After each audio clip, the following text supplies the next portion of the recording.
can see us okay. Over here. Maybe we'll go over here. Okay.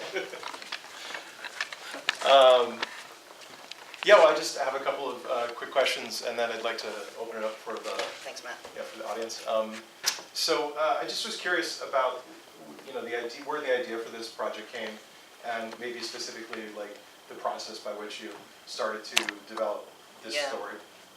I started working on this film actually when I was working on the film The Year I Broke My Voice, which I showed at TranScreen, I want to say in 2013, 14, whenever, 2 times ago, which was a film that sort of also had an ensemble cast. It was experimental in narrative form, non-linear, and had a sort of kind of like idea to position these groups of bodies in dystopic landscapes.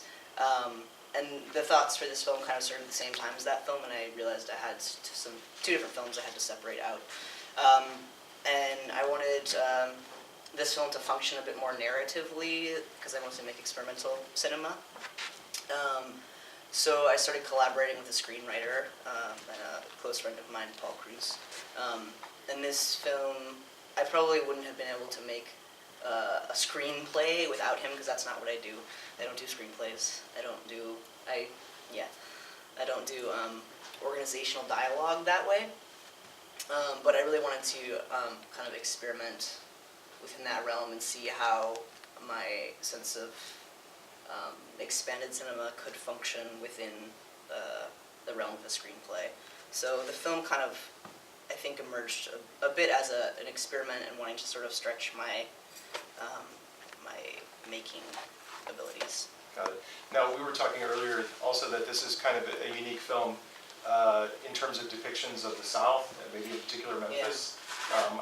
I don't see a lot of films that are shot in this city, for instance, that are quite this way. I'm just curious, like what your own like impression of Memphis was, and what you were maybe trying to depict about this part of the United States. Memphis, Tennessee is a really special place, and I think part of what this film is trying to do in terms of place and location, it is specific to the South, but it also kind of is specific to the notion of post-industrialism and the way post-industrialism looks in the U.S. in particular in a state of decline. So in the 1950s, there was a lot of economic industrial development. The railways and rivers were still huge ways to move goods around the country. And since that is not the case anymore, a lot of those cities that were built around rivers or railways or particular industries that are no longer of use, like steel, for example, in Pittsburgh, those cities have been in a very different kind of decline than a lot of cities that you usually see outside of the States depicted, like LA or New York or places like this. These post-industrial cities are very particular in the way that they suffer, and in the way that the way that life is managed within that framework of a kind of post-economic boom. So I don't know. I think about cities like St. Louis or Pittsburgh or Memphis, Detroit, even not anymore so much, but as being cities that have sort of collapsed in the last 50 years. And within that collapse, there's a sort of void space in which you can, project your own ideas onto that void space, but also kind of utilize that sense of vacancy. The city, we shot all near my house. We didn't pay for any locations. We didn't really pay for anything. But so it wasn't like, I'm not trying to glamorize this kind of, dilapidation or whatever, but at the same time, it is very Memphis. Yeah, I was curious too, because a lot of the characters seem to have this connection to what we would think of as like older technologies or maybe older industries. So it's very striking, like a real physical radio station, for instance, and a lot of phones, none of which look like phones that people are using in 2017. Right. Comic books, all of these different kinds of media that seem to allow them to sort of go somewhere else. right? Where that is, I think, is up to us, but I'm just curious about these sort of like more anachronistic kinds of media or technology in the film. I love like the history of media and TV, and like if there's like TV nerds watching this movie, they're like, oh my god, that show. I think the anachronism, or like the sense of like atemporality, was a way to sort of move this sort of everyday, recognizable reality, or this everyday dimension, kind of into the alternate space, the void space, which is called the bowels of the universe in the script. Move it into this other space kind of slowly through these means, through these, using these kind of like, somewhat archival forms of technology to like transmit a signal, transmit an idea, transmit a notion, or a theoretic, or even transmit a place, or whatever. The idea that all these things are something through which one could move or locate themselves was really important to the film.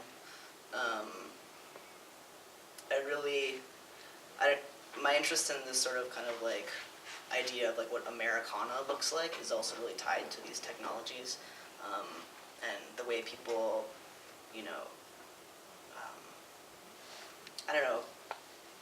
intertwine memory and nostalgia, and like when is memory nostalgic, and when is it doing something else. So the whole film kind of like functions from this like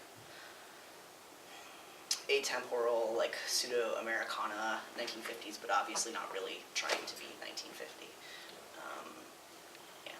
I just one other question that maybe we'll put it Sure. up.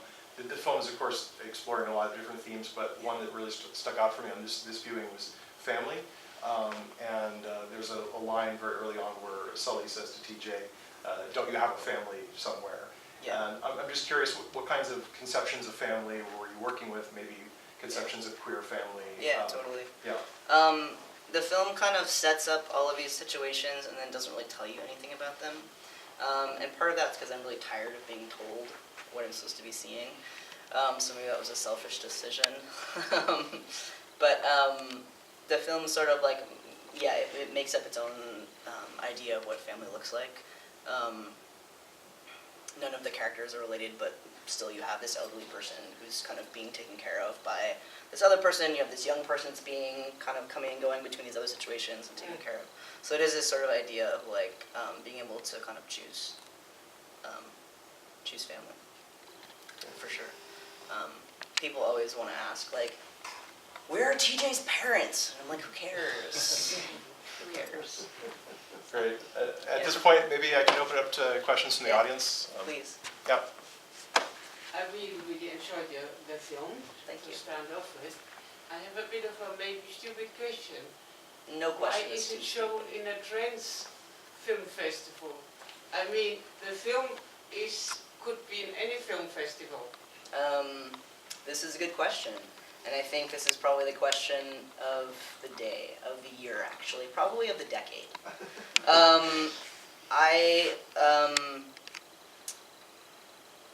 I don't make films where transness is the most important thing in the world in my films. A lot of these characters are trans or gender variant in some capacity. Sully is an older trans feminine spectrum person. There's multiple genderqueer folks. TJ's a genderqueer, gender ambiguous child. If you're asking yourself while you're watching the film, is that person trans? Is that person trans? Is that person trans? The answer is probably yes.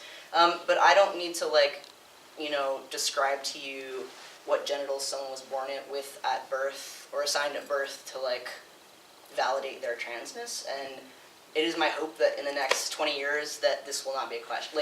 This will not be a thing that has to be pigeonholed in such a way. But I'm not interested in developing a narrative or a story that is made to explain the fact that someone's trans, or even gesture to it. I was just watching a bunch of shorts earlier, maybe some of y'all were in the shorts program, and was anyone in the shorts program earlier? No, okay, whatever. But, in every film, at some point, it had to be, made very clear that a character was trans if we didn't know the character was trans. And I'm not really interested in doing that, because I want people to not care. I want people to, A, not care, or B, assume everyone's trans. Like, assume everyone has some sort of, I don't know, difference in them that you don't know about, because you don't. Anyway, so, I don't know, I'm not delivering a very good answer, I'm sorry. We can talk about it more, maybe. But I think there's a really big rift right now in film programming in particular. That's something I'm interested in the way festivals make divisions. So, like, this film is too experimental for a regular film festival, even though I don't think it's experimental at all. I think it's incredibly narrative. This film is too narrative for an experimental festival. It's also, by and large, not obviously queer enough for a queer film festival, even though it's queer as fuck. But, like, not for a queer festival? no, this film was not screened in any queer festivals. Because that's where I would expect it. You can't have a film that screens in a queer festival if there are straight people in it. Or, you know what I mean? It's just like, why can't all of these conversations be, like, meaningful and, like, ping off of each other in interesting ways, which I think they do. But, like, this film really, like, demands of you, like, what defines a trans film? What defines a queer film? You know, like, and I think, I don't know, it is my hope that becomes much more expansive. Like, Mike was saying something opening night about, like, oh, this film goes beyond trans, and I was like, sweet, let's see it. And then I was like, it's a good film, it's really fucking beautiful, but it doesn't actually go beyond trans. The whole film is about this person's transness. That is the point of the film. Like, nature and, you know, livelihood and finding self are all huge components of the film, but the core of the film is still about this person being trans and their experience with trans identity. I don't make films that are about my experience with trans identity, or about my characters' experiences with trans identity, because their trans identity is inherent in their own personal experience. It's an expanded narrative. And, like, I think that narrative is really, a trans narrative is really significant if said character is at a moment in time where that is the most important thing to them, right? But if that's not the most important thing to your characters, like, Rosie is a big old queer pervert, like the redhead character. But, like, I'm not going to go into litany about her SM practice, or try to make sure I say somewhere in the movie that she's queer, or try to make sure I say somewhere in the movie that she's bi, or whatever. I'm just going to let her fuck all the people she wants, do it how she wants, and fuck them how she wants to fuck them. And at the end of the day, it's all great. I have rambled way too long about this question. This is a great answer. But it's really, really hard to, like, to set those terms, to define them, and then to enforce trans filmmakers to make films that are specific to trans narratives. I feel like that's a fucking shot in the face. Like, transness will be endemic in whatever project I make because I'm interested in queer sex. I'm interested in, like, you know, the history of media. I'm interested in the history of queer media in particular. So, like, those interests will be present in whatever I make. I don't have to necessarily have a line of dialogue that lets an audience member know that this person that occupies this alternate universe is trans. Other questions? Yeah. You're giving great answers. Thank you. And it's an amazing movie. I'm so happy I got to see it. Thank you. How you picture time in the movie is something, like, I can so relate to the time that you. I can really relate to the movie so much. It's a kind of narrative or a kind of time spectrum that I can relate to. How do you create that? Like, is that through? Did you work on the time in, like, it's not linear time, it's not circular time, Yeah. maybe revolutionary time or something like that. Was that part of the editing process, or like, how do you Yes. function around I time? think the story helps it because there's a lot of conflation between different characters. You know, so we have, like, dead kid character, and then real live kid character, and then alternate universe character who's maybe other characters in the other universe, whatever. So I think the way the ensemble is constructed helps to support that kind of non-linearity.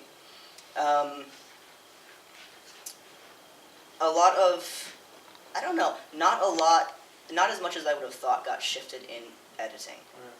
Some scenes moved around a little bit, but the film stays quite close to the organization of the script. And we wanted to kind of make it seem as though it could have unfolded perhaps over a series of, like, 4 or 5 days. So, like, we wanted it to feel like, okay, here's this thing that happened maybe in 4 or 5 days, but we also wanted to twist it up just enough that it maybe wouldn't be that easily positionable. You know. But did you do it by yourself, or did you do it together with a screenwriter that you work with, your friend? I am the post machine, and I actually am much more comfortable behind a computer myself for like long stretches than trying to tell little kids what to do. Like hold the bone like this, right by your face. You know. But yeah, I did all the editing myself, and I did that in a couple of different chunks. I did like a 3-month chunk, really, really intensive. Then I took a month off, and then I did another really, really intensive 3-month chunk. And kind of got some bits and pieces of narrative in place, and then went in with a lot of my kind of digital morphing stuff and animation and all the image compositing. And the image compositing sort of like, as the film progresses, the aesthetic approaches to these like 2 different worlds or whatever starts to intermesh more, right? Like we're getting voiceover and other weird shit in the other world, so. Unfortunately, we have We're to being wowed out. pause the conversation here, but I'm sure Madsen would be delighted to answer questions in the Yeah, bar. Or, sure. Thanks everyone for coming, and thanks Madsen for bringing us your film today. Thanks for having me. Yeah. I have DVDs too of the film if anyone wants them, or if your friend didn't see the screening.